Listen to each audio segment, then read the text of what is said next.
चला तर आज एका बंद पडलेल्या भुताडके कॅफेमध्ये आम्ही चुकीच्या मॅपमुळे पोहोचलो. ते कसं ते पूर्ण व्लॉग बघत राहा. इतका प्रचंड कसा दुखत होता की मला रात्रभर झोप आली नाही. म्हणून मी आलं चावून खाल्लं. त्यावेळेला मला झोप आली आणि खोकल्याच्या त्रासामुळे रात्री 12 वाजले होते लिटरली मला झोपायला. येस, त्याच्यामुळे मी सकाळी पण खूप लेट उठले. सकाळी उठल्या आवरून पटकन स्टुडिओवरती गेले. मॉर्निंग बॅच चालू होती. त्यानंतरनं माझे ओल्ड स्टुडंट्स उदगीर आणि लातूरवरून मला भेटायला आले होते. त्यानंतरनं मी क्लायंटसोबत माझी मीटिंग केली. सध्या वेडिंग सीझन चालू आहे, त्याच्यामुळे आउटफिट्स हेअर आम्ही डिस्कस करत होतो खूप वेळ. त्यानंतरनं हे स्टुडंट्स माझे खूप वेळ माझे वाट बघत होते. मी माझं पार्सल घेतलं, यांच्याबरोबर थोडं मीटिंग केली. त्यानंतरनं मी हॉटेलच्या दिशेने निघाले. मला सर्टिफिकेशन डे सेलिब्रेट करायचं होतं, म्हणून मी हॉटेल्स बघत होते. हा आहे अंगराज धाबा, येवलेवाडी.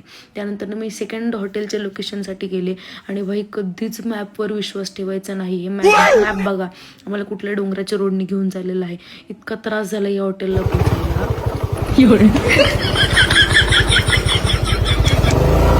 इतका भयंकर रोड होता, बाप रे.